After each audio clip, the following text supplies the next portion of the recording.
Video opens with the creator well-dressed and smiling in a cozy, inviting setting like a stylish living room or a quiet corner of a cafe. Hey guys, welcome back to the channel. Let's talk about something that can be both incredibly exciting and a little nerve-wracking. The first date? You've done the hard part. You've got the yes, but now the real question is, how do you turn that one evening into the start of something amazing? How do you make sure she's not just having an okay time, but is genuinely excited for a second date before the first one is even over? Stick around, because today we're breaking down the exact steps to make your first date unforgettable. And trust me, it's simpler than you think. It's not about expensive restaurants or grand gestures. It's about connection. First things first, let's talk about the pregame. The success of your date starts long before you even meet up. I'm talking about the planning. My number one rule: ditch the dinner and a movie. Why? Because it's a conversation killer. You can't talk during a movie, and sitting across a formal dinner table can feel like a job interview. Instead, think activity first, then drinks or coffee. This is the golden formula.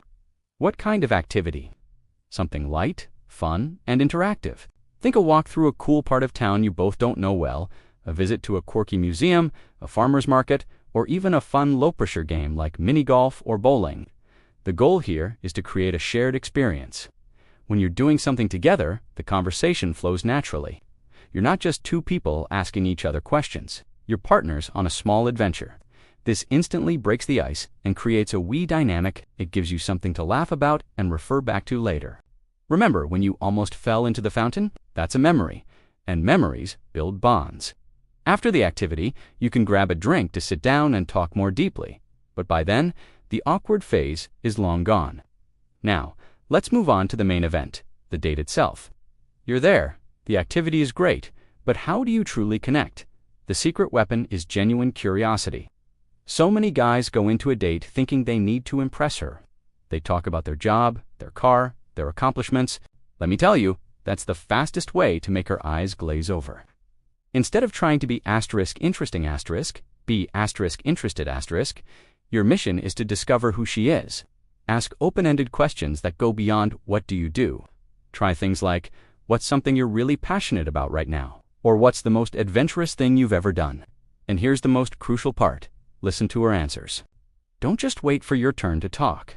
Ask follow-up questions. Oh, you love hiking. What's the best trail you've ever been on?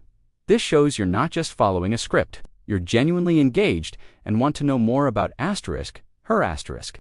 When a woman feels heard and seen, she feels valued. That feeling is powerful, and she will absolutely associate it with you. Let's talk about vibe. Your energy sets the tone for the entire date.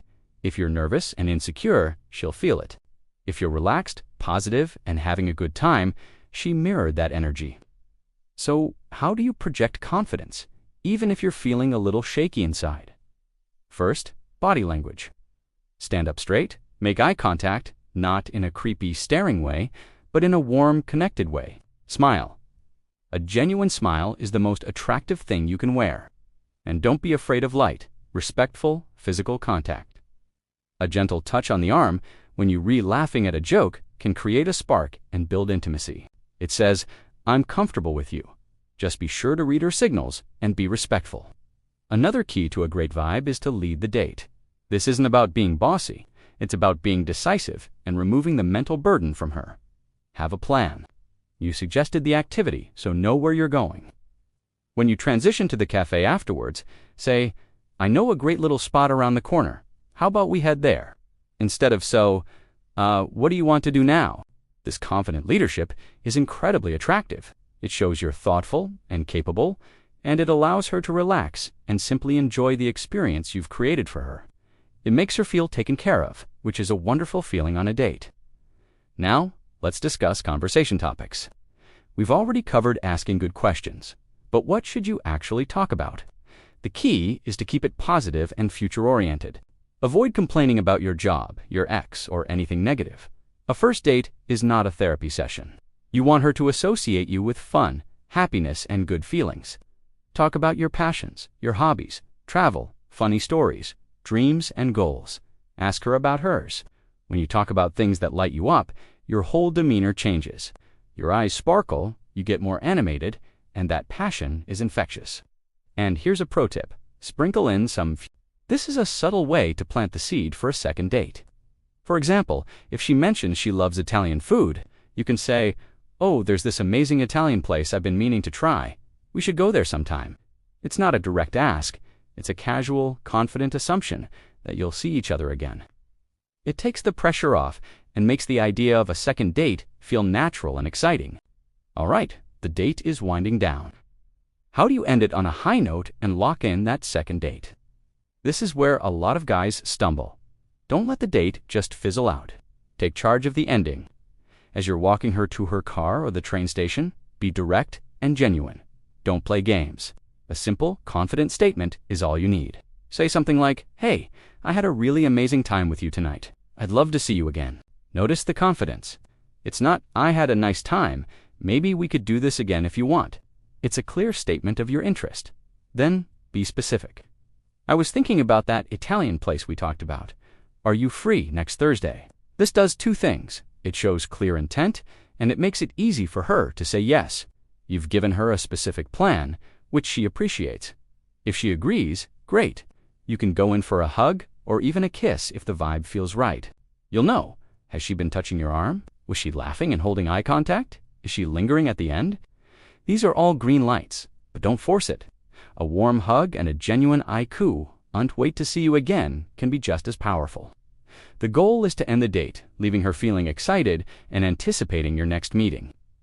Send her a simple text later that night, not a long essay, but something short and sweet like, "Had so much fun with you tonight. Get home safe." It reinforces the great time you had and shows you're thinking of her. So, to recap the essentials, plan an interactive activity. Be more interested than interesting, lead with quiet confidence, keep the conversation positive, and end with a clear, direct invitation for a second date. It's not about being someone you're not. It's about being the best, most present, and most curious version of yourself. It's about creating an experience where she feels comfortable, entertained, and most importantly, seen. Do that, and I guarantee you, whoa, be wondering if she wants a second date to already be planning it. Thanks so much for watching, guys. I hope these tips help you nail your next first date. If you found this video helpful, do me a huge favor and hit that like button. It really helps the channel. And make sure you subscribe and turn on notifications so you don't miss our next video. Drop a comment below and let me know your biggest first date challenge. I'd love to hear from you. Until next time, take care.